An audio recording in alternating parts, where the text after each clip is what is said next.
네, 안녕하세요. 반갑습니다. 도마라TV의 한동 대표입니다. 자, 오늘은, 경제하고, 미국, 중국, G2, 상황을 한번 보도록 하겠습니다. 우리나라 증시가 지금 현재 G2의 리스크에 굉장히 크게 휘둘리고 있는 그런 상황입니다. 가뜩이나 시장의 질이 좋지 않았죠. 우리가 이제 ADL이라고 합니다. 상승 종목 수와 하락 종목 수를 비교하는 수치인데 그게 뭐 마이너스 130까지 내려가 있는 상황입니다. 그러니까 지수가 올라가도 수익이 나지 못하는 그런 모습들이 많이 보이고 있고요. 지수가 떨어지면 더 크게 하락하는 이런 모습들도 많이 발생하고 있습니다. 지금 헝다가요. 최근에 이제 미국에 이제 파산 보호 신청을 했다라는 뉴스가 전해지고 있습니다. 자, 컨트리 가든 같은 경우에는요, 디폴트 우려감이 지금 큰 상황입니다. 자, 그래서 채권에 대해서 3년간 분할 상환을 해달라 이렇게 요구하고 있는 그런 모습 나오고 있고요. 자, 그 다음에 이제 또 하나의 부동산 업체 신오션, 역시 이자를 지급하지 못하고 또 디폴트 우려감이 커지고 있는 그런 상황입니다. 자, 지금 중국은 해세코플소 그리고 블랙스완 이 두 개가 함께 공존하고 있는 그런 상황으로 보시면 되겠습니다. 신오션 같은 경우에도요, 최근에 이제 상반기 손실이 3조 원, 컨트리 가든 같은 경우에는 손실이 10조 원. 자, 총 부채로 본다면 신오션이 35조. 자, 컨트리 가든은 250조. 자, 헝다는 300조에 넘어가는 그런 부실 채권을 가지고 있었습니다. 자, 최근에 나오는 신오션은 그래도 컨트리 가든에 비해서는 규모는 크지 않다라고 봐야 되겠습니다. 자, 요즘 이제 미국과 중국의 무역 전쟁이 지금 한 수년째 이어지고 있는 그런 상황입니다. 처음에는 중국이 뭐 큰 타격을 받지 않는 듯 했습니다만은 최근에 이제 드디어 이 중국의 균열이 발생하고 있는 상황이고 미국 같은 경우는 이 중국의 약점을 포착한 상황입니다. 이제 경제를 흔들려고 하는 그런 모습들이 많이 진행될 것으로 판단이 되고요. 과거에 이 러시아가 바로 이 경제 때문에 붕괴됐듯이 자 중국도 지금 그런 위험에 처해지는 거 아니냐 자 이런 내용들도 나오고 있습니다. 미국은 지금 채권 금리를 올리고 있는 상황이죠. 자 올리고 있는 상황인데 중국은 부동산하고요 경기 침체 때문에 계속 지급 진부 준비율도 인하하고 있고 자 금리도 내리고 있는 그런 모습들을 보여주고 있습니다. 자, 계속 상반되는 모습이죠. 자, 이렇게 되면은 미국의 금리가 더 높은 거죠. 자, 이렇게 되면 중국에서 자금이 더 빠져나갈 수밖에 없는 그런 상황이 만들어질 수밖에 없죠. 그래서 최근에 중국에 자, 한번 환율입니다. 자, 위안화 환율인데요. 지금 7.3을 기록하고 있죠. 이거는 곧 위안화가 약세를 보인다 소리가 되겠습니다. 거의 15년 만에 15년 만에 가장 큰 그런 하락세를 보이고 있는 것이고요. 자, 이 약점이 드러나면 미국은 더더욱더 이 중국을 압박을 가할 수밖에 없다라고 보시면 되겠습니다. 미국과 중국의 측금리 차이가 나타나게 되면서 위안화 약세를 보이는 경우도 있겠고요. 물론 중국이 지금 소비 지표, 그 다음에 여러 가지 경제 지표들이 다 부진한 이런 모습을 보여주고 있고 외국인들의 직접 투자가 계속 악화되고 있다는 점도 위안화 약세의 요인으로 보시면 좋을 것 같습니다. 자 이러다 보니까 우리나라 환율도 중국의 환율과 좀 연동돼서 움직일 수밖에 없겠죠. 물론 과거에 비해서는 그 영향력이 줄긴 했지만 우리나라도 환율이 지금 최근에 올라가는 모습 보이고 있습니다. 다만 아직까지는 그래도 버틸만하다. 작년에 1,400, 2, 30원까지 올라갔던 거에 비해서 본다라면 아직은 버틸만하지만 최근에 환율 상승 속도가 굉장히 가파르게 진행되고 있다라고 봐야 되겠고요. 그리고 우리나라의 성장률이 계속 떨어지는 모습이에요. 중국만 떨어지는 것이 아니라 우리나라 경제 성장률도 지금 일본에 역전당하는 이런 모습들을 보여줬죠. 자 그러다 보니까 역시 환율이 올라가는 그런 모습이고 당분간은 또 언젠가 떨어지겠지만 당분간은 이 환율이 상승 추세를 볼 수밖에 없다라고 봐야 될 것 같습니다. 자 최근에 중국 상해 지수를 모습 보겠습니다. 지금 중요한 최근에 반등세를 좀 보이다가요. 그러니까 미국 중국이 엔데믹을 하게 되면서 제로 코로나 정책을 포기하게 되면서 반등이 나왔는데 이거 막상 보니까 중국 소비자들이 중국 국민들이 돈을 안 쓴다라는 겁니다. 왜냐하면 그동안에 워낙 이 엄청난 그 봉쇄 정책을 받기 때문에 중국인들이 지금 돈을 적금하고 있다라는 내용이 또 많이 나오고 있는 거죠. 지금 중국 상해 지수가 중요한 저점을 지금 이탈을 했어요. 여기서 바로 반등이 나오지 못한다라고 한다면 지수가 또 당분간 3,000포인트까지도 붕괴될 수 있는 그런 리스크에 처했을 수 있다라고 봐야 될 것 같고요. 자, 이건 이제 또 홍콩 항생 지수입니다. 자, 지금 홍콩 항생 지수인데요. 홍콩 항생 지수는 컨트리 가든이 상장되어 있는 시장이죠. 그래서 조금 더 영향을 많이 받습니다. 얼마 전까지만 하더라도 중국의 홍콩의 지수가 뭐 폭락했었죠. 시진핑이 3년이 하게 되면서 폭락하는 그런 모습을 보여줬었는데 그나마 이제 좀 악재가 좀 해소되면서 반등세 좀 보였습니다만은 최근에 다시 하락세 보이고 있죠. 보통 이런 흐름들은 기술적으로만 본다라면요. 기술적인 지표만 본다라면 이런 패턴은 좋은 패턴이에요. 숨고르기 패턴이죠. 상승 중에 발생하는 하락세경의 패턴이거든요. 자, 그런데 만약에 이 밑에 있는 빨간 선 하단선을 이탈하게 된다면 홍콩 지수가 다시 또 어려워질 수 있는 그런 상황으로 보실 수 있을 것 같습니다. 아직까지는 이 밑에 있는 추세선 하단을 붕괴하지 않고 있다라고 봐야 될 것 같고요. 자, 그 다음에 그나마 좀 다행이라고 봐야 될지 모르겠습니다만은 자, 중국의 CDS 금리가 있습니다. 우리 5년물인데요. 중국의 부도 위험을 나타내는 거죠. 이 CDS 프리미엄은 높을수록 더 높은 보험료를 내야 되니까 좀 부도 위험이 높다 이렇게 표현을 하게 되는데 지금의 모습은 그래도 헝다가 디폴트를 선언했을 때보다는 조금 낮아요. 아직까지는 최근에 조금 오르고는 있지만 상승하고는 있지만 여전히 이전에 비해서는 낮다. 그러니까 이번에 컨트리 가든 사태가 헝다의 디폴트 우려보다는 크지 않다. 이렇게 우리가 좀 예측을 해볼 수 있을 것 같습니다. 자, 최근 중국의 경제 지표를 보게 되면요. 이번에 실업률을 발표했습니다. 발표를 했는데 가장 중요하다고 볼 수 있는 청년 실업률. 그러니까 젊은 층의 실업률이 발표되지 않았습니다.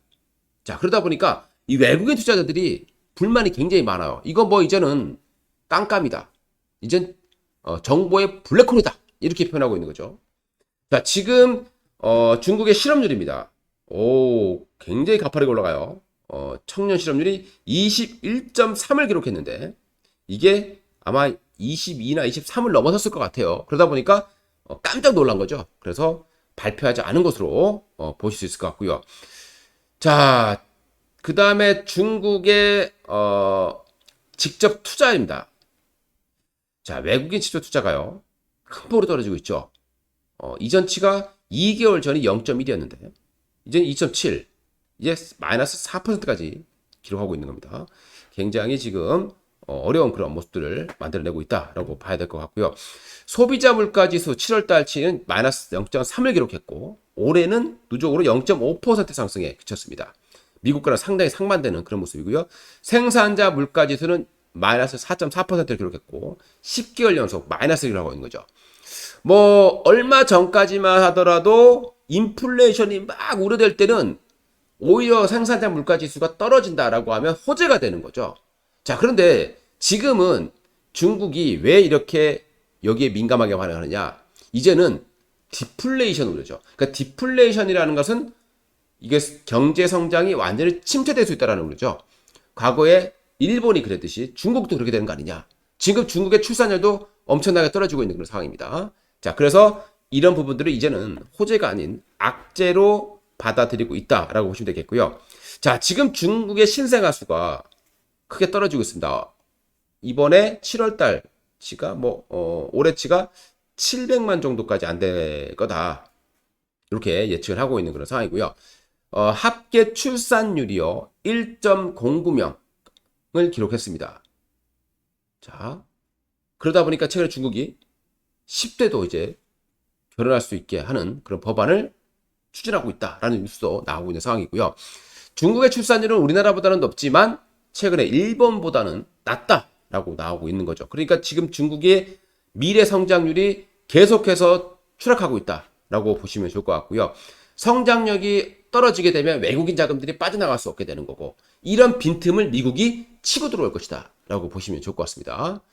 자, 지금 그나마 조금 다행스럽다라고 볼 수 있는 부분은 뭐냐면요. 지금 중국에 대한 우리나라 수출 의존도 과거에는 거의 30%가 넘어갔어요. 자, 그런데 지금은 20% 이하로 떨어졌습니다. 자, 중국의 의존도가 좀 떨어졌다. 자, 그래서 중국에 대한 익스포저가 조금은 감소했다라고 보시면 되겠습니다. 다만 이 파란색으로 보이는 게 중간재입니다. 중간재에 대한 의존도인데, 그 중간재에 대한 의존도는 오히려 높아지고 있는 거죠. 자, 중간재 하면 대표적으로 우리가 화학업종 볼 수 있겠죠. 그러니까 최근에 이 화학업종들, 금호석이라든가 뭐 롯데케미칼이라든가 이런 기업들 주가가 크게 하락하고 있다라고 보시면 어느 정도 이해가 되실 걸로 판단이 됩니다. 자, 그 다음에 이제 미국 쪽으로 한번 넘어가서 분석을 해봐야 겠습니다. 자, 미국은요, 지금 경제 지표는 괜찮아요. 자, 그런데 가장 중요한 것은 연준에 대한 통화 기조입니다. 통화 정책 기조인데요. 이게 얼마나 매파적이냐에 달려 있다고 보시겠죠.